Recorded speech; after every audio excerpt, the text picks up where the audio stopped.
This video is sponsored by Squarespace. From websites and online stores to marketing tools and analytics, build your online presence with Squarespace. Hey everyone, I'm Ace of Clay and welcome to another sculpting video. If you're new here, I'm a sculptor and every week I make a new sculpture. And today we're jumping into Halloween sculptures with my first one of the season, this spooky little graveyard scene. I always forget how much I enjoy sculpting dioramas. I don't really realize that until I start making one. I love putting all the little details together, thinking of what's gonna go where, and it's just a whole little environment versus just like a regular character sculpture like you're used to seeing from me. So all in all, I really enjoyed this project and I really hope you enjoy the process. And now without further ado, check me out on Facebook, Instagram, Twitter, and TikTok at Ace of Clay, and let's get started.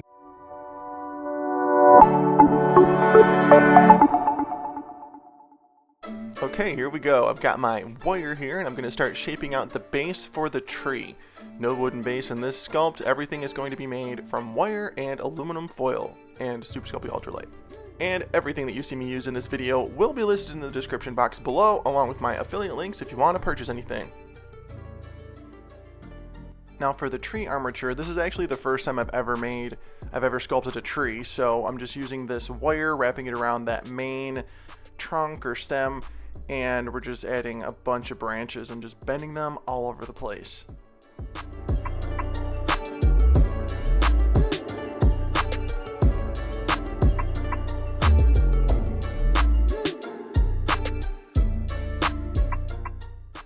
And there we go, we've got our tree armature. Now I'm going to start creating the trunk and the entire base for the sculpt with some aluminum foil, and then later we're going to cover all of this in some Super Sculpey Ultralight.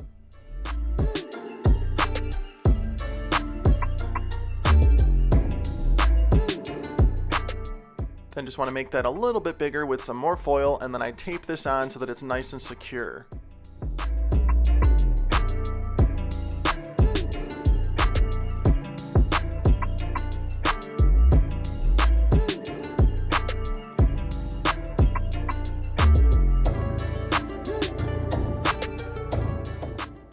Now for the ultralight. There's nothing like a new pack of ultralight. Just want to break off a piece, shape it out, and start pressing it onto the foil. If you find that the ultralight isn't sticking to your foil, you can always brush on some Bacon Bond, but it was sticking just fine for me, and that would have just been a waste of Bacon Bond. So just want to get everything covered and then start working my way up the trunk.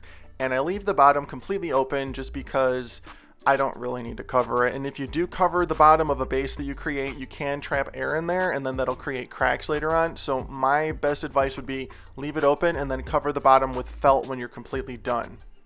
You can even cut out like a piece of poster board and glue that on when you're done and then put felt over that, whatever you want to finish it off.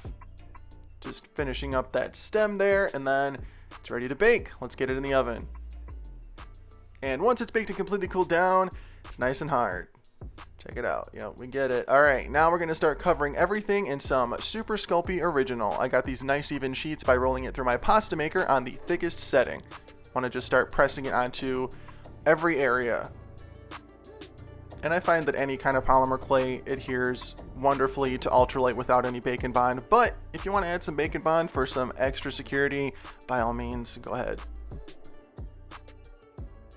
Now I just want to make sure everything is nice and smooth, give myself a good base for my details, and now we're going to start making the branches with some Cosclay Sculpt in the medium firm density. Just want to take these snakes of clay and start pressing them onto my wire. Now if you're having trouble getting your clay to stick to wire, you can always brush on some Bacon Bond instead of wire wrapping. I find that works really well. I also find that Cosclay is a little tackier than the Sculpey line of clays, so I really don't have to add any Bacon Bond to the wire. I do in a couple places, but for the most part, it sticks very well to my aluminum armature wire. And then when you look at a tree, the branches aren't the same thickness all the way through the branch in most cases. At every turn or bend, there is usually a different thickness starts, and it starts thicker towards the trunk and then it gets thinner towards the end. If you do this, this is really going to sell the look of your tree, because if you don't, it's just going to look like you have a bunch of spaghetti noodles sticking out of a trunk. So keep that in mind if you ever want to make a tree.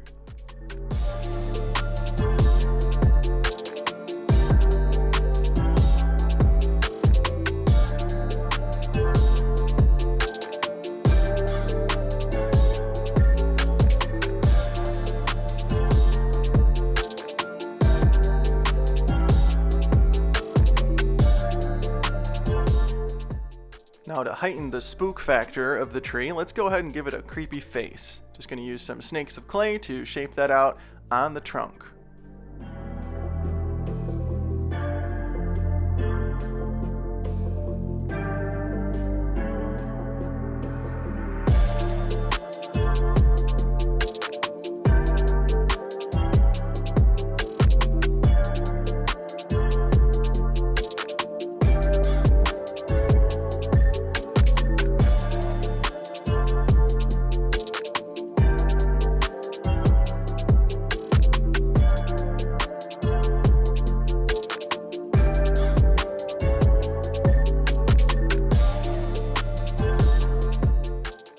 Now to add some more texture and dimension to the tree, I'm just adding a few snakes of clay here and there to sell the look. Now to create the bark and again add more texture, I'm using my gouging tool in between those snakes of clay and all over the tree. This is going to create some nice crevices that are pretty deep and contrast the lighter lines that I'll be adding later on.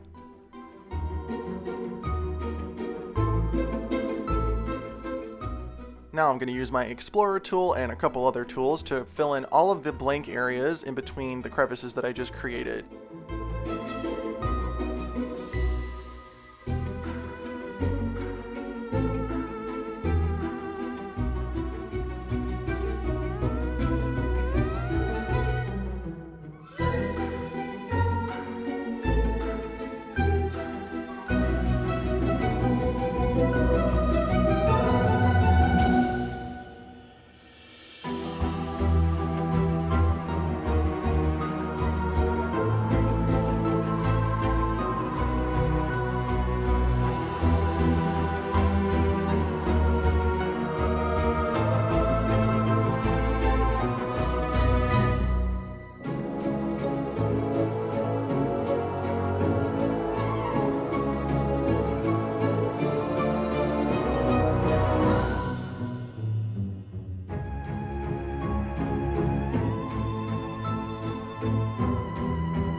And once the tree is all textured, it's time to texture the base, make it look like dirt and grass.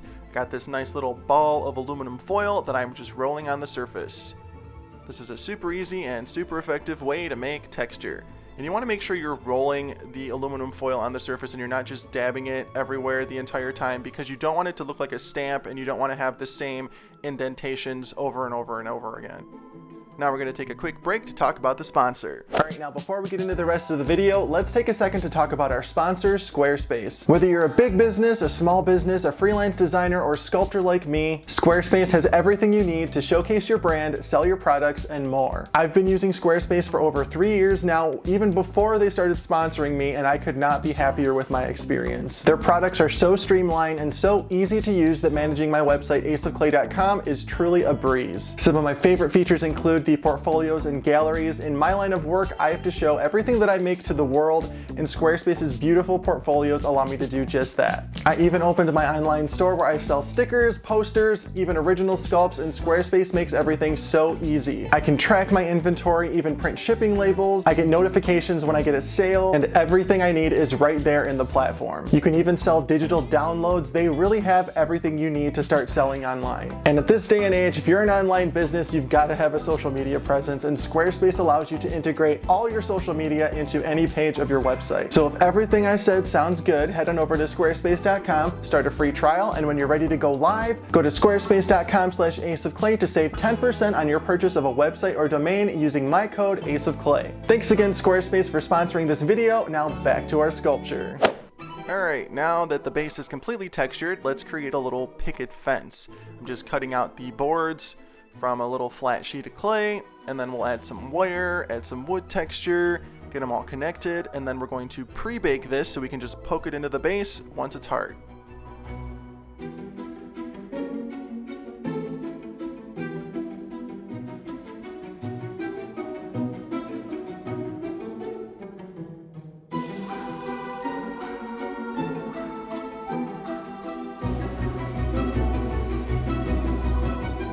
And And now that that fence is done, it's time to make some tombstones. I'm just adding some detail to this one with a tiny snake of clay, and then we'll get it all textured up and ready to stick on the base.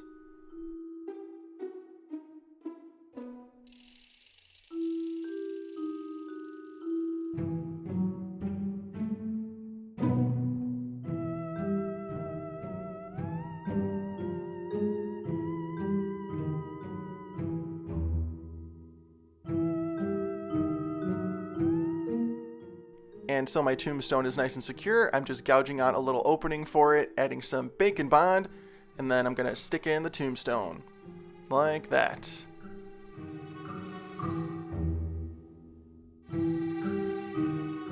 Now let's go ahead and make a little bigger tombstone. Got the shape figured out there, and then I'm just gonna add 2 tombstones to this because I don't want it to look too crowded. And then because this one's taller than the other one, I just want to reinforce it with a toothpick so it doesn't sag in the oven.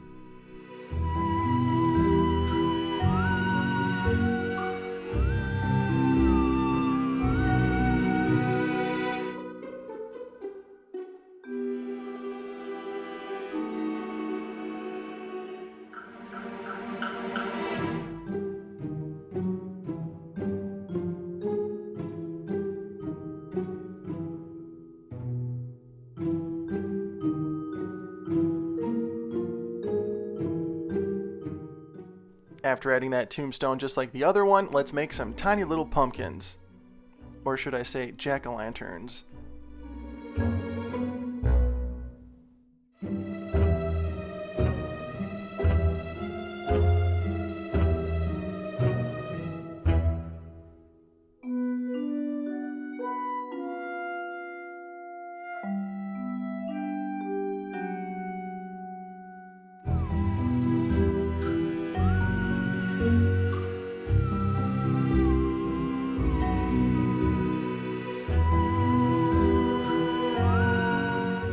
And then for some more detail, let's add a bunch of little stones all over the place. And then a nice path that I made by cutting the shapes out of a flat sheet of clay, and I'm just pressing them on the surface, creating this sort of mosaic type thing going on here.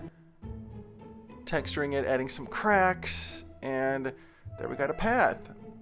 Right over the one guy's grave, but that's okay. Not bad. Let's go ahead and add some more stones. And now that our fence is baked, we can attach it with some bacon bond. Just gonna press this right into the base and then curl up the extra wire there, just for a little bit of character. Add that bacon bond and we're gonna stick it in.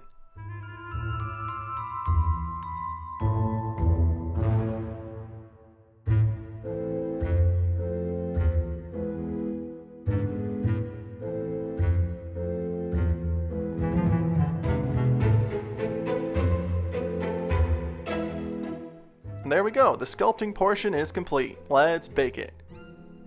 And once it's baked and completely cooled down, it's time for paint. I'm using Folk Art brand matte acrylics. I'm gonna paint the base this nice dark green shade, and then start painting the tree completely black.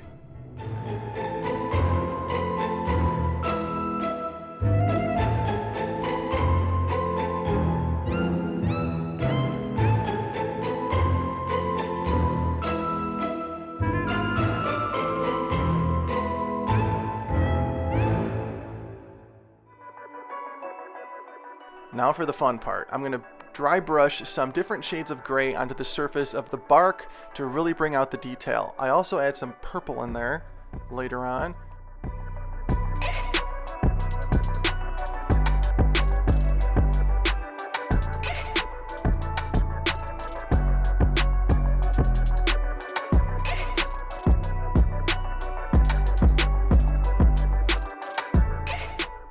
Now, as I get lighter with my grays, I want to focus my lightest gray around the face and just select other couple areas.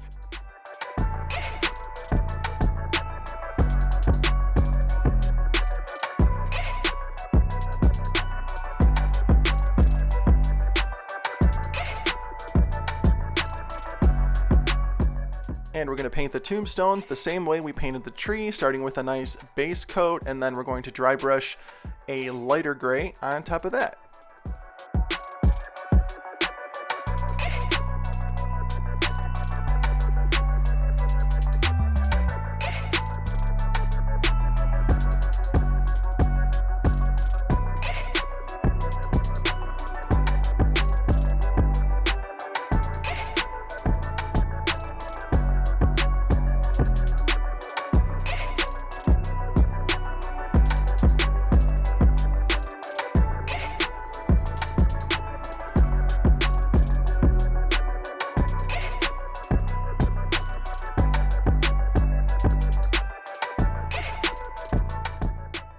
And then before I paint the path and the other details on the ground, I want to dry brush some lighter green and brown on top of that, just to give it some more dimension.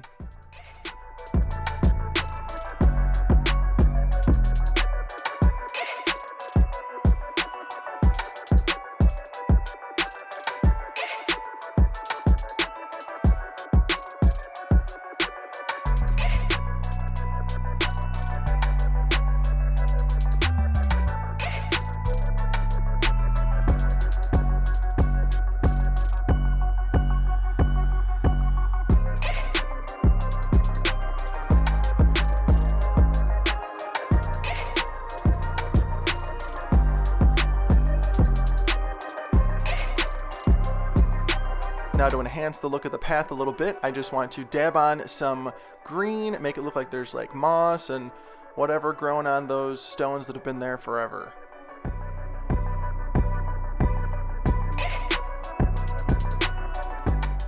Now let's paint our jack-o'-lanterns. This took 3 coats, and the color I used is called Glazed Carrots.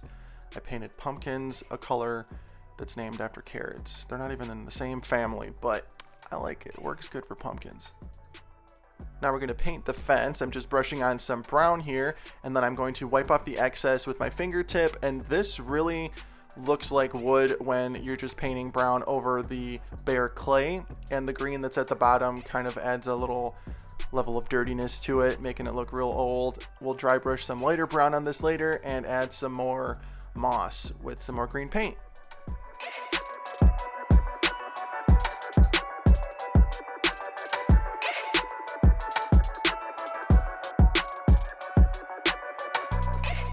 And I forgot to paint the rest of the stones, so let's get those painted.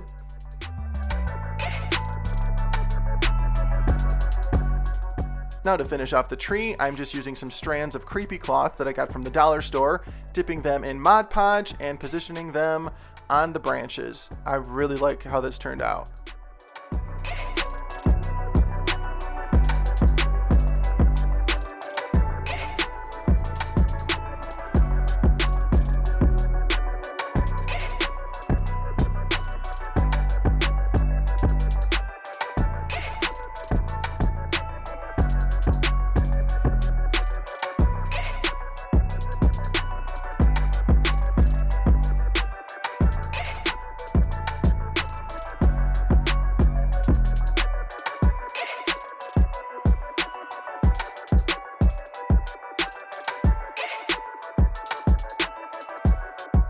And it's done! My spooky little Halloween diorama is complete. Let me know what you think of it in the comments.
This was such a fun project to work on. I've actually never sculpted a tree before, and I think it turned out pretty good. I'm glad that I used cos clay for the branches so that nothing ever breaks. And overall, I'm just really happy with it. So let me know your thoughts in the comments. And as always, thank you so much for watching and being here. Be sure to like, comment, and subscribe. Check me out on Facebook, Instagram, Twitter, and TikTok at Ace of Clay. And I will see you in the next video. Thanks for watching.